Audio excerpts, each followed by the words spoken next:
Hey, how's it going, everybody? Charlie Wilson here, aka Sinister Charlie. Welcome back. Hi. Sorry about yesterday. Well, today's Thursday, but tomorrow will be Friday. But sorry, there was no video today for Thursday. I don't know. I get confused.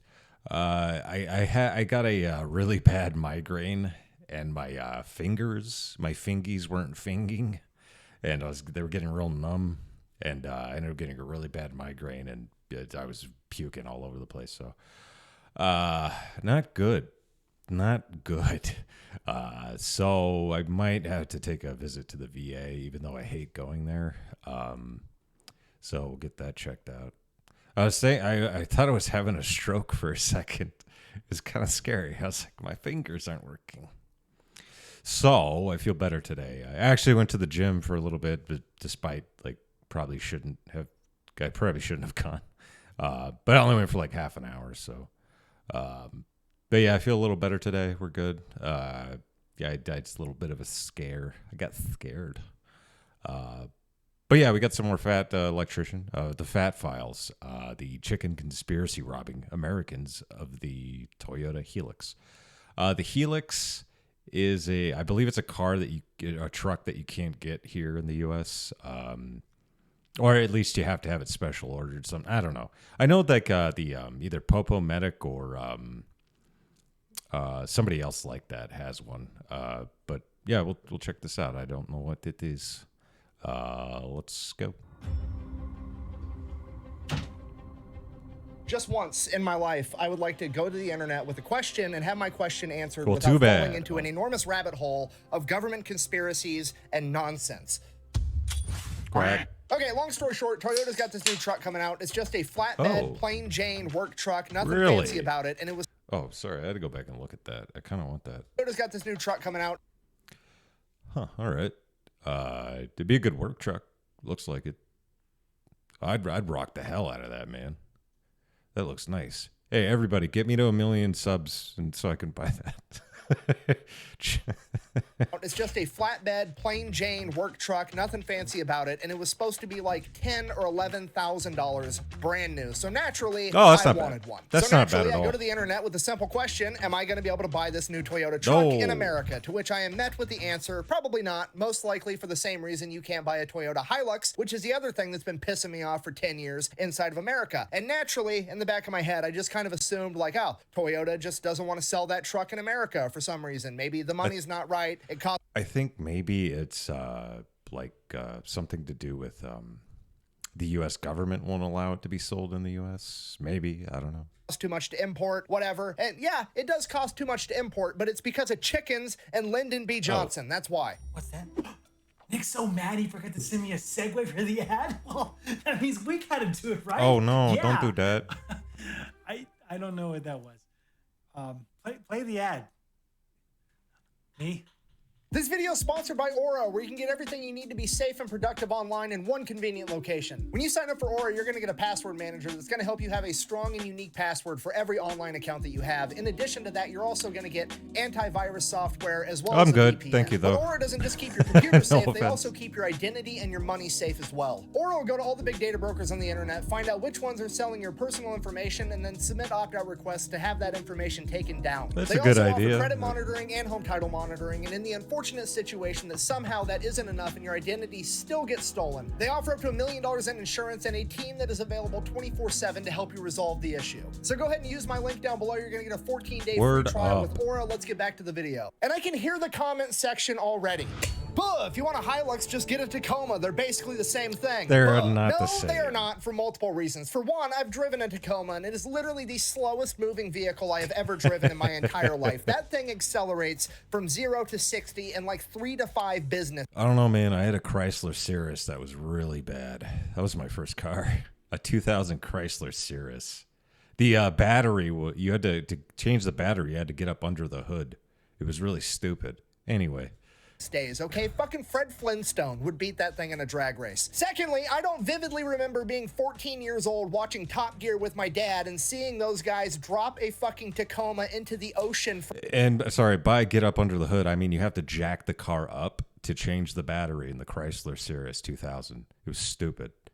Sorry, I had to clear that up. For 8 hours, fishing it out, and then getting it started in like 15 minutes. And then, because that wasn't enough to kill it, they decided they were going to hit it with a wrecking ball, drive it through a building, light it on fire, and then stick it on top of a skyscraper before blowing the entire building up with it. And then the motherfucker still started, okay? Tacomas are not on the same level as Hiluxes. I don't care what you say, you will never convince me otherwise. It is the equivalent of my mom trying to convince me that store-brand toaster pastries are Pop-Tarts. No, they're not. Pop-Tarts are Pop-Tarts, and Pop-Tarts are fucking awesome. And you want to... Oh, and rest in peace to the Pop-Tart guy who just, Mr. Post. Yeah, there's a reason, like, the Taliban and stuff drives those Helixes. There's a reason. Know why I can't get my metaphorical Pop-Tart, why I can't own and drive my own Toyota Hilux. It's because America was too good at selling chickens in the 1950s and 60s. Yeah, that's why. Okay, so here's the deal. Generally speaking, throughout the majority of human history, chickens have always been like super expensive and seen as only something that rich people got to eat until very recently. Which, think about it for a second, it starts to make a little bit more sense. You have like cows and goats and llamas and whatever other fucking farm animals you have, and they just basically wander around and they eat the grass, okay? That's not very expensive. Then you have pigs. You could literally just feed them garbage and they'll turn it into bacon somehow through evolutionary magic. Chickens, on the other hand, you have to like feed them grain and like actually give them real food that a human could technically eat. So, historically speaking, they've always been one of the more expensive farm animals, so only rich people got to eat them. Then in the 1950s, after World War II, thanks to refrigeration and a couple of other innovations, America got super good at raising chickens. They got so good, in fact, that we could raise chickens, slaughter them in America, ship them across a fucking ocean while refrigerating them, and sell them in Europe, and it was still cheaper than people could grow and raise chickens in Europe, so Europe was eating a bunch of American chicken. Uh-oh. So they had too much cock? I guess that's one way to put it. Why? I'll allow it. Just never thought I'd hear that come out of my mouth. Ooh. Anyways, this goes on for a number of years, and the European countries, primarily Germany, was spearheading this entire thing. They get together and they're like, hey, let's put a 25% tariff on American chicken coming into the European market. That way, European chicken is more competitive. And if that wasn't enough, they started a major propaganda campaign basically saying that America fills their chickens full of antibiotics and growth hormones, so it's really unhealthy for people to eat, which, liars. I mean, honestly, that's probably a fair assessment. But I don't care, though. America's now pissed off. So this is 1962 when this European tariff on American chicken passes. And for the next 18 months, it is the pinnacle of American politics, trying to get Europe to buy more American chickens. And it becomes known as the Chicken War, right in the middle of the Cold War. I'm not even exaggerating. There were literally American politicians that cared more about getting Europeans to eat more chicken than they did about the pending nuclear war with the Soviet Union. The Chancellor of Germany, Konrad Adenauer, said that he had more conversations with JFK about Germans eating American chicken than he did about the pending nuclear war. There was a senator from Arkansas that was sitting in a NATO meeting when he stood up, interrupted the entire NATO meeting, and declared that America was going to withdraw from NATO and Europe could defend itself if they didn't lift the sanctions on American chicken. Obviously, that didn't actually happen. Despite that, the tariff ended up staying up, and after 18 months of trying to diplomatically solve this issue, then President Lyndon B. Johnson is like, fuck it, I'm just going to put a tariff on you guys too, and he put a 25% tariff on potato starch, dextrin, brandy, and light cargo vehicles. Now, obviously, chicken is a food product, which they are tariffing, so America is going to tariff dextrin, potato starch, and brandy, which are also food products. That part makes sense, but why on earth is America going to start taxing light cargo vehicles? Well, you see, that's where the good old-fashioned political corruption comes in, because it's 1964, it's an election year, and the UAE is about to go on strike, the United Automotive Workers Union, and them going on strike during an election year is going to be disastrous for Lyndon B. Johnson's chances of getting reelected. So LBJ and the president of the UAE come to a little quid pro quo agreement. UAE, huh? Okay. No, I get it. It happens to me too.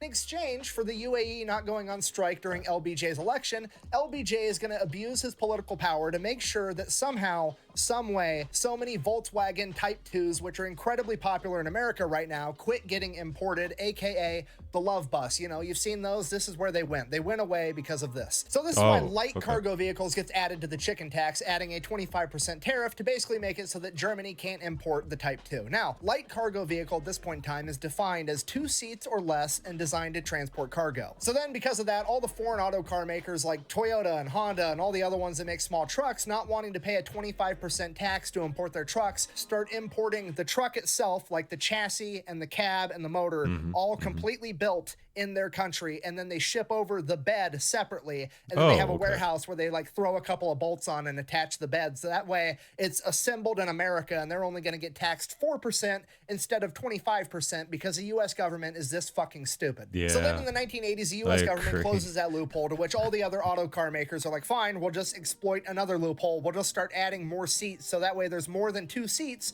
so it's not a cargo vehicle, it's just a normal vehicle. And this is why every small to mid-sized truck, 1980s through like the early 2000s, had those tiny little... Yeah, man. That brings me back. It's so uncomfortable. Or you'd have the ones where it'd be the small seats facing each other, so you'd have to look at the person you're driving with, or the person that would be driving, and you'd have to look at the passenger like straight ahead.